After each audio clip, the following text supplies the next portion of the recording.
I think it's okay to have these dreams. I think it's okay to have these certifications. I think it's okay to equip yourself with the tools and the skills and the knowledge, but you Mhm. don't need to do it all at once. Women feeling like they need to get all of this certification, additional credentials that possibly our male counterparts don't feel like they need to do. They feel like they're already qualified for the role. The imposter syndrome, like I have yet to meet a female leader that doesn't have some aspects of that in her experience because of the way that we have been conditioned classically as Yeah, women, right? To absolutely. not trust ourselves and believe that we need to constantly and chronically be proving that we belong, Exactly. especially in the context of big business. Welcome to the Leadership Launchpad Project, changing the way the game is played. This podcast helps purpose-driven leaders unlock their highest potential so that they can play their biggest impact game. Welcome back to the Leadership Launchpad Project, changing the way the game is being played. We are so fired up for today's episode here on Women's Day. I realize it's not actually Women's Day out there on the airwaves, but Women's Day was this week. So, of course, we had to bring in the most fabulous Women's Day guest, our very own Sam DeVilly. She is new, our newest teammate here at Team Elite, joining us on this high performance leadership mission. And she comes to us as a business leader herself. She just recently completed her MBA whilst raising two young little boys. She's definitely got her hands full. She's got a ton of experience in big corp. Currently, she is in the loyalty industry as the Director of Business Development and Partnerships. Sam, welcome to the show for the very first time. Welcome. So Thank you, excited to have ladies. you. Thank you. Excited Yay. to be here. All right, Sam. So I got Shelly and Leanne sitting to my left and my right, and we got all kinds of big questions for you today on Women's Day. We are definitely going to bring the heat to this mic. We got some controversial areas to explore just in and around this whole concept of women in leadership. But I'd love for you to plug our audience into the backstory of why you decided to join us at Team Elite on this mission when you did. Sure. I'll try to keep this short, but I back in 2023 decided to go pursue my MBA. Like the crazy high achiever I was at the time, I did it while 36 weeks pregnant. And in my first week on campus, we did like a 2 week intensive on campus. My first day actually in the boardroom, they started introducing us to all these different coaches. We had an executive coach, we had a team coach, we had our own high performance coach, and like almost instantly I was like, what is this field of coaching, and I want to learn more about it. And started when I got back to Toronto, and then I had my big beautiful baby boy.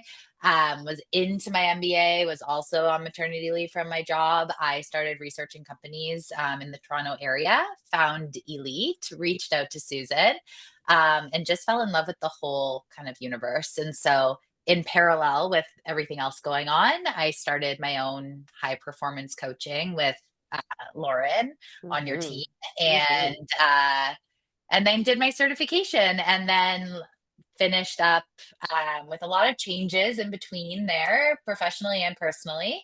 And now am raising two little boys, and have my coaching passion. It really drives my like purpose. And then also I'm still working in corporate and trying to establish this new, being able to bring this like new passion of mine into fruition. All right, Sam, I've Ooh, got some questions. I'm ready to dig in. here we Are you go. ready? Okay. You had mentioned, having two little kids, two young kids at home, as well as, leading a team. How do you navigate that? Like, how do you separate church and state for yourself? Like, I've experienced it in my own career where something always gives, and you never feel like if you're full on at work, you're Mhm. failing at home, you're full on at home, you're failing at work. How are you Yeah. navigating that? So I firmly believe it's not about work-life balance, it's about work-life integration. And so with that, I think it is never going to be a give and take. When you hold a leadership position, you can't expect that you can lead necessarily, at least in my industry, with an expectation that you're only available 9 to 5. There are fires that you have to put out. There are massive contracts you need to get signed. And so I really firmly believe that there are non-negotiables that I can't miss for work. There are non-negotiables I can't miss for my family. And depending on what season it is, it really is more of an integration than it is a 50-50 balance. So there can be times at work where we're really busy with a new partner or with a restructure, which actually last week we had gone through in our organization. Um, Sometimes that's going to lean heavier on the work side, and I have my support system around me that helps with the children during those times. They have incredible care, and they have incredible people in my life that will watch them if I need them to. And then on the flip side, there are non-negotiables with my children that, sorry, work, I'm busy at 5:30 tonight. I've got taekwondo for Wyatt and I will not miss it. So I really do believe it's about an integration and ebbs and flows than a 50-50 balance. What happens though when those two worlds collide? Because as you said, it's work-life integration. You've got priorities on both end of the spectrum when at work. What happens when they collide? What takes the backseat? How do you determine what that is? I mean, I think it's a case by case scenario, and it's essentially a whole ecosystem. I think it's really important. And my oldest child is 5. He knows mommy works really hard. He knows mommy has to go to work. He knows mommy works so that he can have all the amazing things that he has in his life.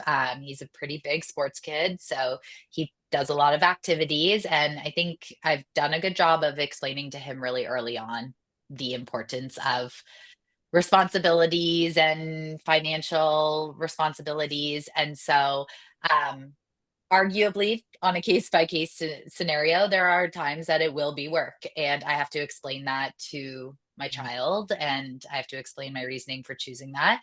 And it is one of the sacrifices that you have when you are a mom and an ambitious woman with a career projections. And yeah, so I think as much as it is an integration, at the end of the day, that is what is going to keep the family ecosystem going.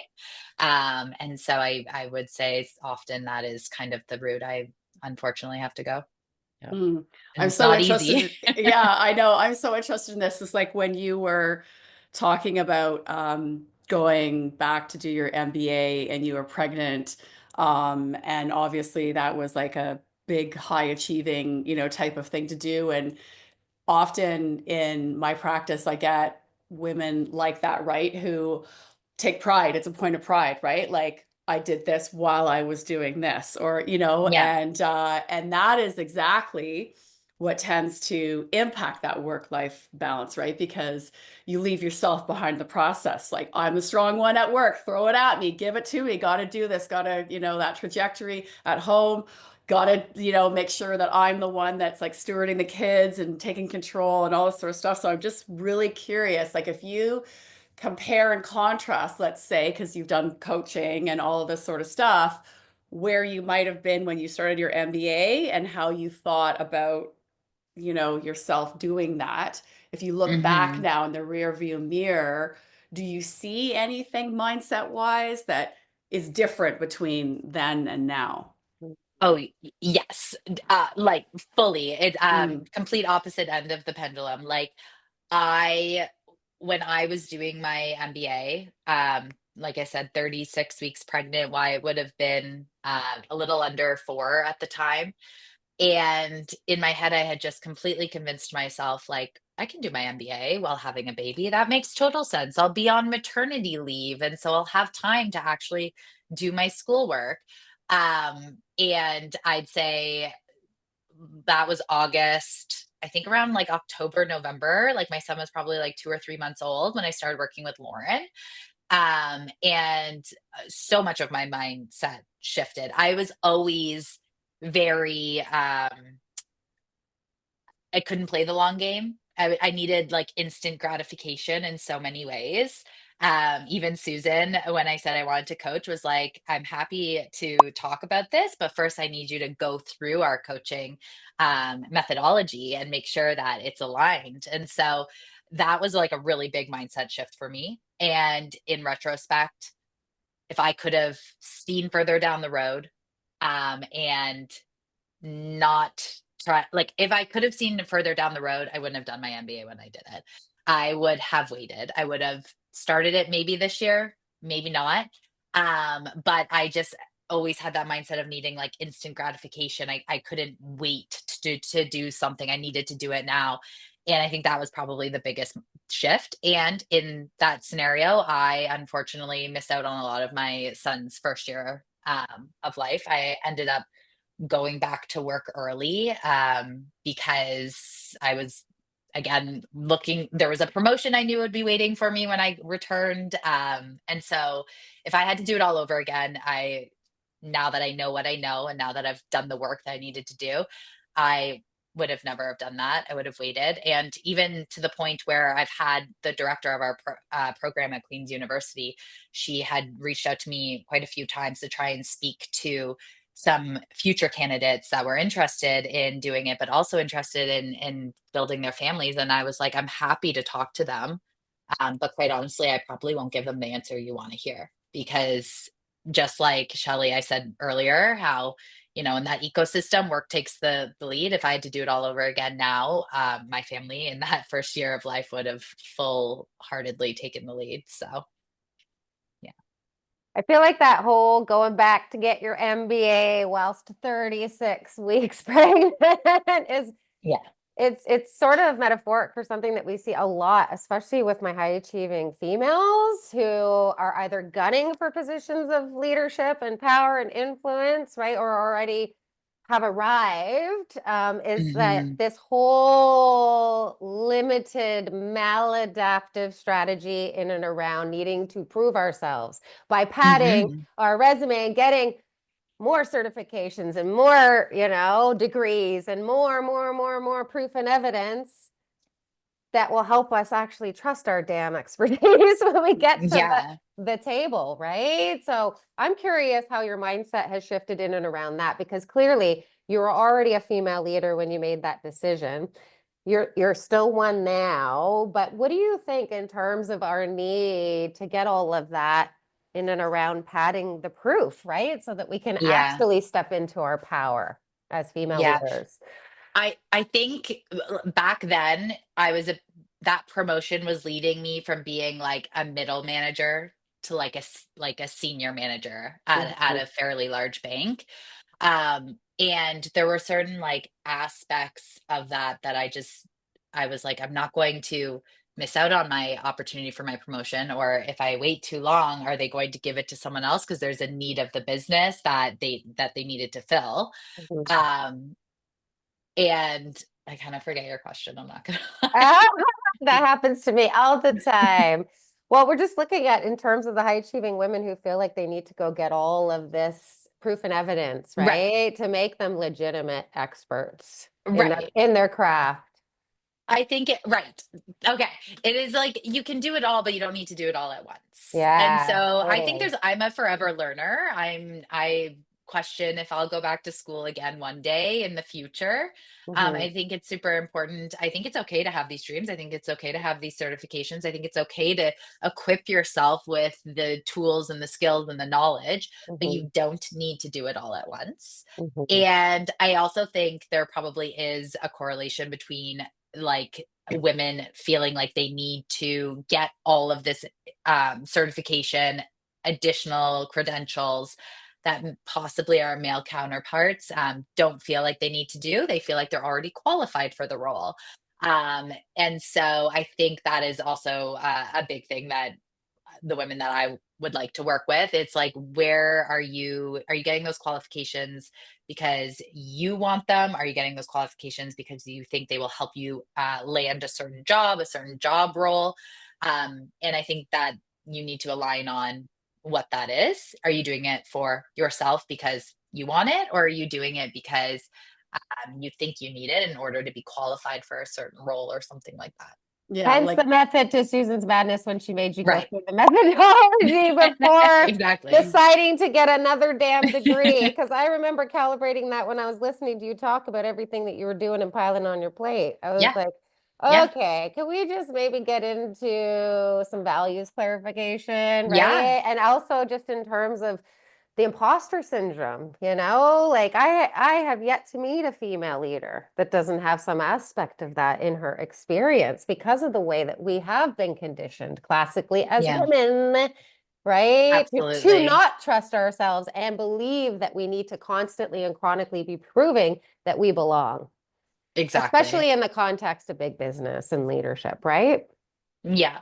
And I did feel like I had hit a point in my career. Like I went to school originally for history, and everyone would be like, "Do you want to be a history teacher?" And I'm like, "No, I actually have no idea what I want to do."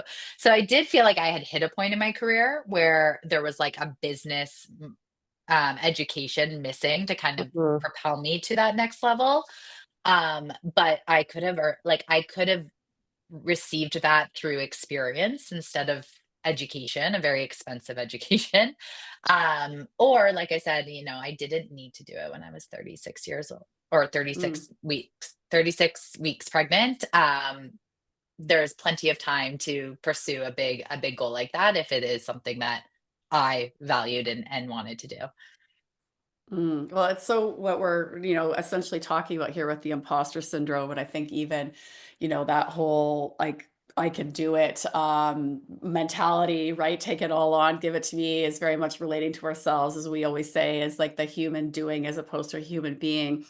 And so this is kind of all the glass ceiling that we create for ourselves as women. I know this is sort of trying to segue into what we wanted to unpack a little bit more in this podcast today around women and the challenges with leadership and the glass ceiling that you Mhm. see.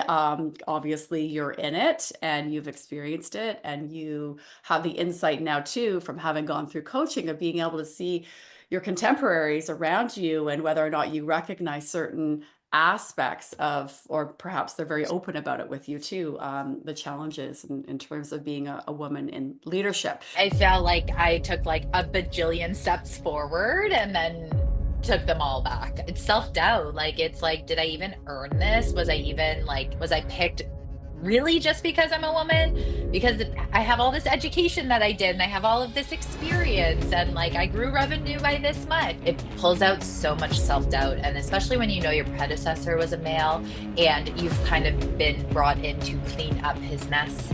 But then you also feel like because there's such a big mess to clean, you are being just like judged on not doing things quick enough or fast enough, or they expect you to just like crack a code that has been uncrackable. So, do you guys want to get into unpacking this glass ceiling? Oh, it's a touchy subject, but let's go. Okay. I'm curious to hear from our guests' experience with this. Have you ever Mhm. experienced any glass ceiling moments yourself in your own ascension? Yeah, definitely. I'd say like almost every part of my professional corporate career, I have felt that at some point or another. I think that there are so many elements lacking, at least in some of the corporations I've worked in, that have just made it feel impossible to get to that next level, to feel valued at that next level, to feel like you earned that position at that next level. I find there to be a lack of mentorship at that level as well, especially female mentorship. I have a previous organization I worked for where in my time there, my entire time there, the executive leadership board was arguably 100% middle-aged 40-year-old White dudes? white Yeah. dudes. Um, and in that experience, I had seen two women make it to the executive leadership committee, and both of those women at different times were let go. And so that was kind of the benchmark of what I had seen of executive leadership is pile of men. Uh, a woman gets in, they don't like the results that they're seeing from her. Less than a year later, she's out. woman comes in, they don't like the results they're seeing from her, less than a year later, she's out. And that was my full experience. I never felt like I had someone to be mentored by, to be inspired by. I was always kind of like, what am I even look like? There's not even someone here that I want to be one day. Like I don't know what it is that I'm looking at. That's And the now being problem. in a leadership position, like I have my own goals being in that position that I hope I can be everything that I had been looking for people younger and earlier on in their career.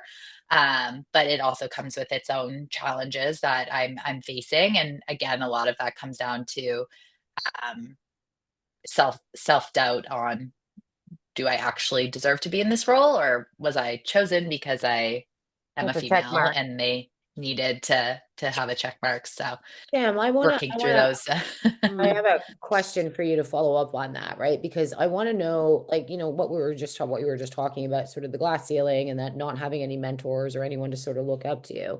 Has that changed how you approach leadership now and how you mentor and empower women on your team? Like, do you mentor and empower them differently than you do the men? I think so, yes, but I'd say it's very individual. Like I think standardly across my team, I've got about 10 people that report into me, and you either are career ambitious or you aren't. And that is like the first level set. But and then typically that tends to be what they want to talk to me about is their future career goals given the context.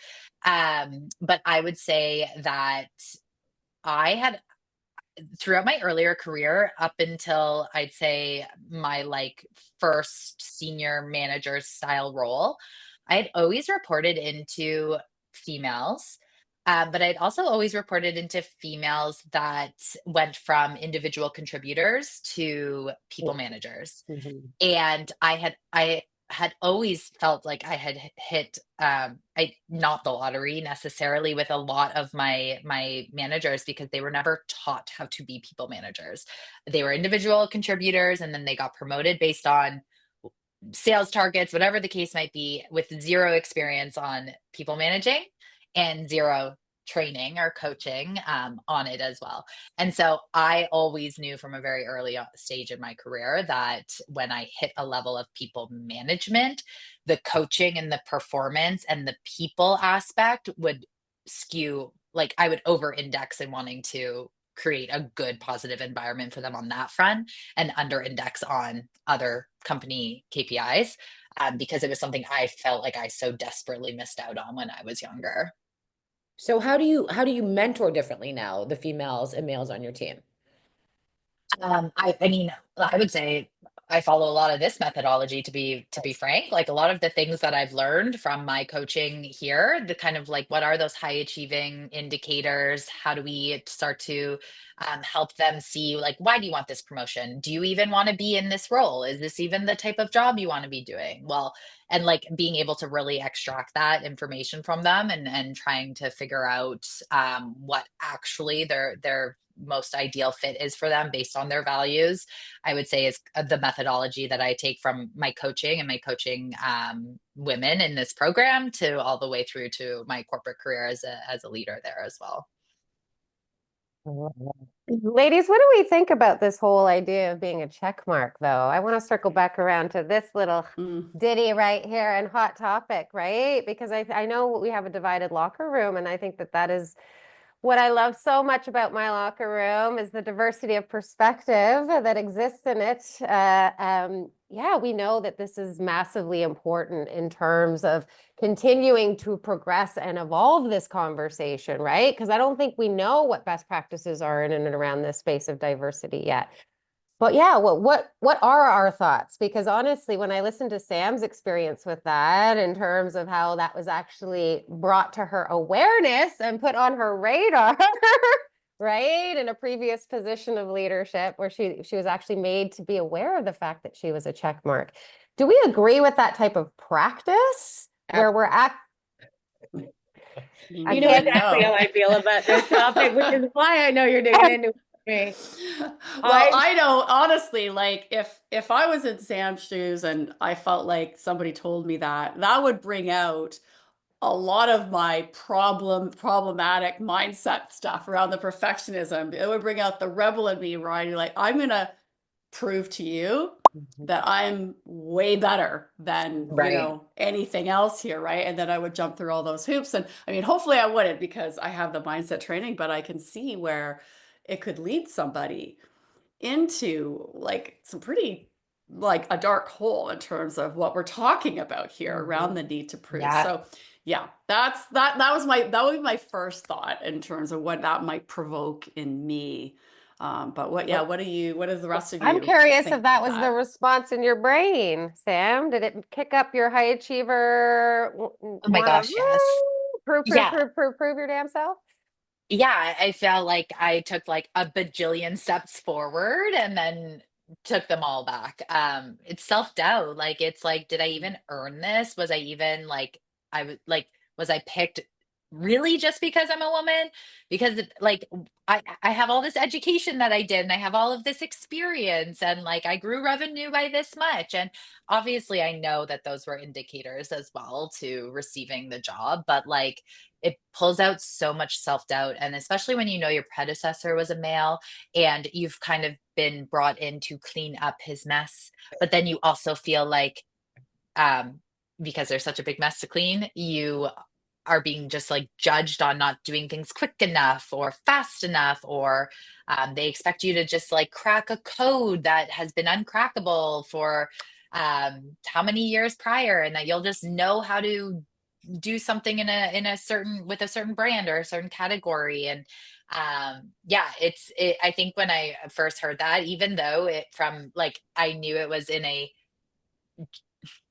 I'm gonna say I knew I'm joking, not joking. Like I knew it was said to me in a I'm joking like way, but I'm like, no, you're not. Because I look at all of you Because around I me read and I'm like, nonverbal communication now that I'm exactly. certified as a Like, coach. So I know yeah, what you mean. Thank you yeah, very much. Message absolutely. received. Yeah. Yeah. It's So the it was nonverbal. it was a challenge. And I mean, I thankfully I had the tools to be able to get out of that dark hole sooner rather than later. But I can imagine for someone who hasn't done that type of training, like detrimental to their mental health, their career. Like it, yeah, it'd be a tough thing to crack.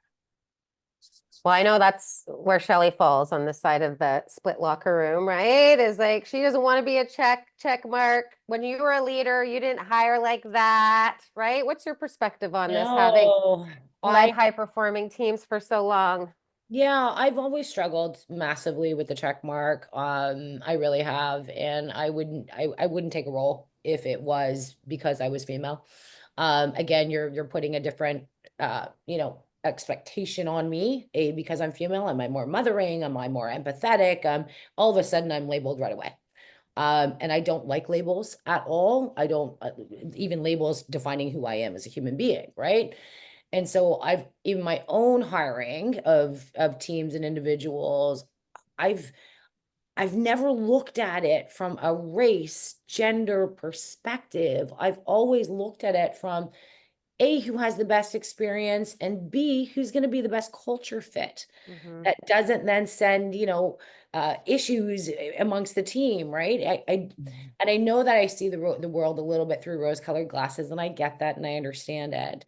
But I feel like if I continue to take that approach where it's who is the best human being for the job versus male, female, race, whatever it might be, right? It's always a stain, and I don't want the stain ever. And I don't ever want the stain to come from me as the hiring manager. I have hired you as the best person. I've hired you because you're the best person for this job. That's it. There's no but dot dot dot on top of that, right? The but it really does chip away at the achievement. And Mhm. I struggle with that, which is what we were talking about, right, Leanne? Like that's got to bring up some feelings. Why would you ever want anybody to feel that way? It's just a horrible experience, right? And especially coming into a new role. So, Sam, I commend you, honestly, for taking that like a champ, honestly, because I would have been there, man. It just would not. it wouldn't have sat with me. And so I commend you for being able to kind of push through that and be able to be very, very resilient. But glass ceilings for me, again, like the checkbox, I can't be one. I don't want to be one. Well, I have some curious questions for us to explore in and around this because I'm listening so deeply to this conversation thus far. And what I hear at the start of the conversation is that, Sam, we're talking about how important it is to get experience and how that oftentimes we need to trust is the best teacher beyond the certifications and the degrees and the things that make us legit in terms of we belong in those rooms at those tables, right? So how do we close the gap? Because we know we're just starting to get access to this level of experience. This has not been the case, generationally speaking, until, for the most part, our generation, right? We were looking at the stats before we came on here in terms of, yes, we've made such massive improvements since we've been alive in terms of the women's empowerment piece, especially women in leadership and the representation of that, statistically speaking. But where do we go, right? In terms of continuing to give women the experience. Maybe they're not the best person for the job yet, but maybe they haven't had the same level of opportunities as their male counterparts. What do we think about that, ladies? I think the problem at the top is that the positions, because there's still a long way to go, and I definitely agree with that for sure. But we have moved strides from when I first started in the industry, let's just say, right? But the positions are few and far between, and I feel like, and this is feeling not necessarily fact, is that it because there's few and far between, those positions get coveted. Right. And there's a bit of a threat in there, meaning that I don't feel like a lot of female leaders reach down and pick other women up. Right. Nailed it. Because it's coveted and it's like, shoot, there's one of me. And oh no, that's a threat coming up who's performing really, really well, instead of recognizing the growth and the achievement and saying, hey, sister, let's go, and taking somebody on your wing and bringing along for the ride. It's a bit of a this. And it's just based on threat. That's all it is. And I think if women at the top can stop being so threatened by women that are coming up and reach down and pick them up and bring them up to the same level. And so I don't necessarily, and that's why I struggle with the whole male thing. So I don't necessarily know if it's 100% the male's fault. I think No, I don't think it's the male's fault. That's not what I'm it's with saying. females who are coveting and so unbelievably terrified. Yeah. And so that's where I think the glass ceiling is now. I think before, the glass ceiling was due to a lot of misogyny, a lot of, like, I'm not even going to go there. Old A lot boys of club male and ego boys club. Yeah. Where now I feel like a lot of the glass ceiling is because of the female gender. Yeah. We are our own worst enemy. It's a lack mindset. And I've always said that, like, women need to support more women instead of feeling threatened by their success. Um, Abundance. Like, there are more than enough opportunities to go around if we act and treat each other like there are, Right. instead of being everyone's competition. And I I would agree that I think women struggle with that more than men. Everything is a competition. We feel like that we're gunning for one position, and will be overlooked for other ones. So I completely echo that. And I think the other part of it too is like flipping the script on its head a little bit. Being a mom, two small kids, I am the primary parent, for my family. If someone's sick, if someone has a doctor's appointment, like, I am there. Um, and I think historically it's been looked at, she's a mom, she's going to miss work, but it's like flip that script on its head. It's like, I'm great at time management. Like, I am great at multitasking, like being able to take those key core concepts of being a mom and what keeps your little tiny human beings alive and breathing, and flip that into like a corporate mindset. And like, women are the most valuable humans that should be running all of the companies. Like, there are so many amazing benefits of being a mom that I think make people really strong leaders, make women really strong leaders, but that's often overlooked. But I feel like even touching on what you were saying before about having a really hard time finding, I was the same, Sam, and no joke, finding female mentors. Oh, Um, yeah. there was, peppered in here and there, but there wasn't this massive pool of them at all. No. And I think it's because of that, right? It's the absolute fear of what is up and coming. And I just feel like if we create space and breadth and depth and get rid of the fear about what's coming up and reach down and pick people up, we might see a different landscape in the next couple of years, right? Yeah. I feel like there's some accountability on us as females as well. Definitely. And this fear, I'm so curious about it. Is it the idea that so like you get to a best like kind of before date as a female leader and people start to get worried like this is a younger person coming up and I'm going to get kind of packaged out? Is that where that comes from? So it's an age thing. I don't think it's Is there something else? There must be more than just I don't this think is a it's younger just age. person. I don't think it's just age, Leanne. I think it's the fact that it's a numbers game. You got one female, let's call it position, the one checkbox that's sitting there at the top within a boardroom, or an executive board or whatever it might be. And give a scenario, I'll pretend Sam's coming up and she's smashing it and everyone's noticing her and everyone's like, oh, everyone talking about Sam in rooms she's not even in. And all of a sudden it's Mhm. an immediate fear, right? It's like, Yeah. oh no, and you're looking around and you're in a boardroom full of men and you're the only female sitting here and everyone's talking about how great Sam is. What does that mean for me? Yeah. Like And a I zero don't, sum game, right? Like I don't somebody think it, else is yeah, a but threat. Leanne, Yeah. I don't think it comes from a place of malice or intent. I think it comes from a place of your unconscious mind and your limiting beliefs now coming right to the forefront, regardless of how much training you've done. That threat, that all of it, it's just, it's innate and it comes right up here and it sits up here. And so that immediate threat of Sam for me is going to be prevalent. It's going to be there. So I'm not like, Mhm. hey, Sam, let me be your mentor.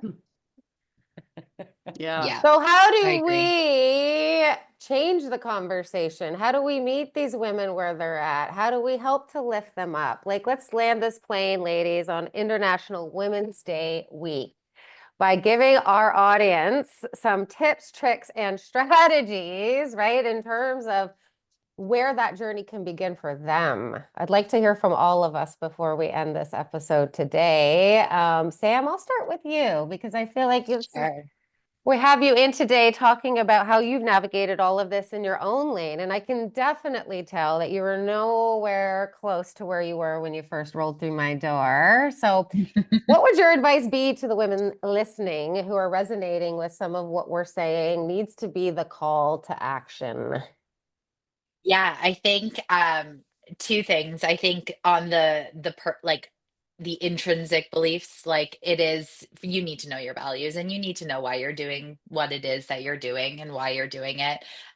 For me, it's my family, it's my boys, it's the obstacles I've been through. It's all of it. But I think when it comes to leadership too, and women in leadership, I think it's important for women to know that there is no right way to lead. I've been called a micromanager, which I think is, I don't think I am. I think I'm a passive or an aggressive leader. If you are excelling and hitting your numbers, I'm hands off, and if you aren't, I'm on you. And I think no matter what, there's just remember that there's no right or wrong way to lead. You have to do what is comfortable for you and what is going to bring the most success to your team. Love it. Ladies, what do we think? Shell, Leanne? Yeah, for me, it's leadership at the end of the day is the growth and the development of other people. It no longer becomes about you. And I feel like if women, especially at the top, can think about their legacy and their thumbprint, right? And the legacy and the thumbprint that they want to leave behind, it's not going to be so hard to reach down and pick them up because the growth and the development, again, in that scenario of Sam and her success is also mine. And so if female leaders can look at it that way, I think it might look a little bit different. That's Mhm. exactly where I was going to go too, is this idea of, what's the legacy, the impact that you want. And if you think about that, that's just such a very different value in terms of the behaviors that will stem from that. And I think it's very, very easy. We've just talked about it for us as women to get so stuck in the fear and self-doubt piece. And so if you're having, that in your experience, and then of course you're acting from that place, then that is taking you, to right away from what your purpose and your legacy and your impact really is. So I think like there's a lot to be said for us as women, really trying to stay connected to those feelings, those red flag emotions that we talk about a lot with our clients. Is just like, connecting in with that and realizing that that's going to come up, but that doesn't have to be the place that you act from. Bingo.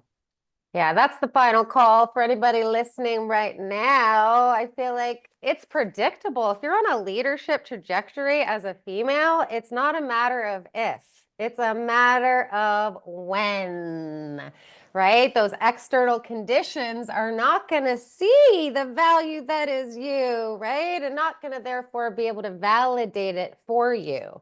So I feel like that is the through line in this conversation today, right? Is like wherever you're at in your leadership ascension as a female, the most important aspect of being able to stick the landing on that trajectory is in your ability to take your power back.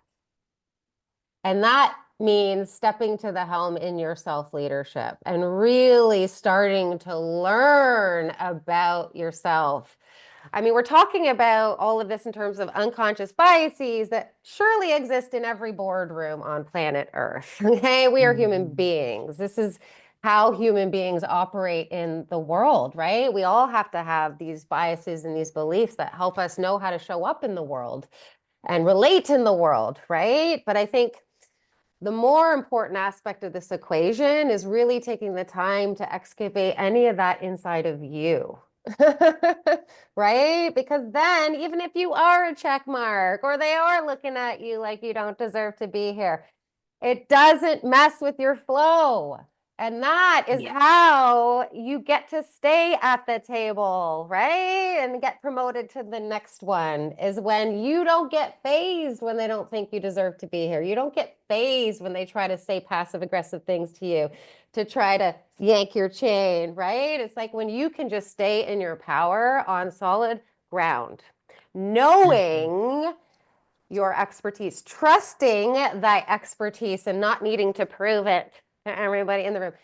People can smell it. And I know I've said that recently on the show before, but I want to say it again because people can smell that sense of security. And that, I'm sorry, but any successful business and the leaders of those businesses are going to want you at their table.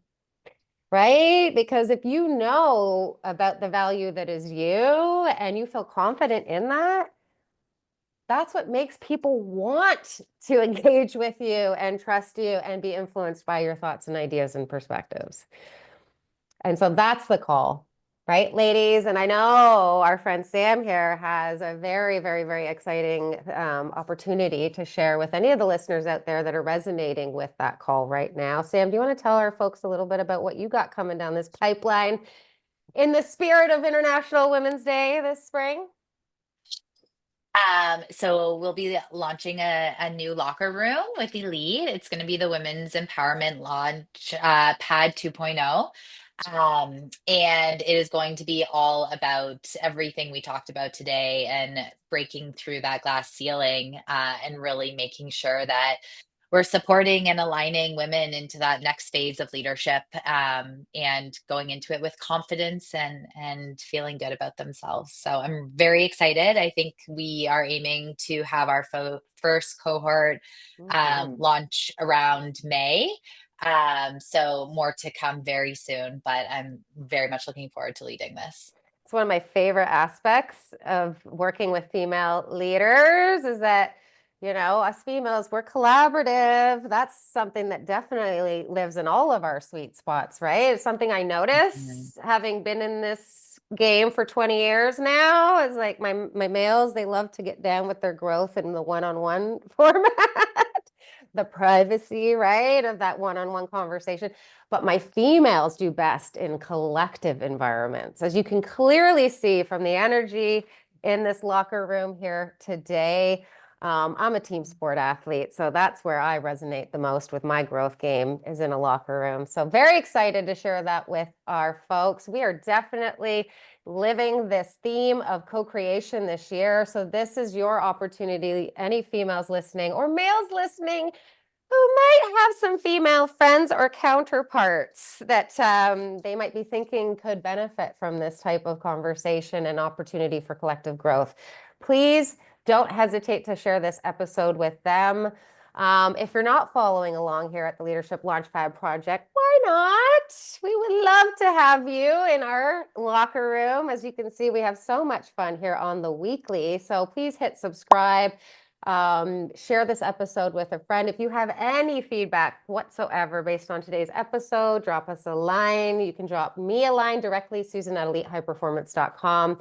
I'm loving hearing from our audience this year. It's giving me all this fuego in terms of my inspiration at this helm. And I know you all can feel that from me as your fearless leader. Sam, this has been so much fun. Look at the light shining over you in this moment. I can't help but notice. It Thank was you. so great being here. Thank you so much, ladies. Oh, this was a great discussion. I really enjoyed it. Thank you, everybody. Thank Yeah. you, Sam. Shelley, thank you. Leanne, thank you. Sam, thank you. I feel so honored and privileged to get to play alongside you fabulous, empowered female leaders on the daily. And for our audience, thank you for tuning in, and we will see you all next week. Next week. Bye, everyone. Bye, everyone.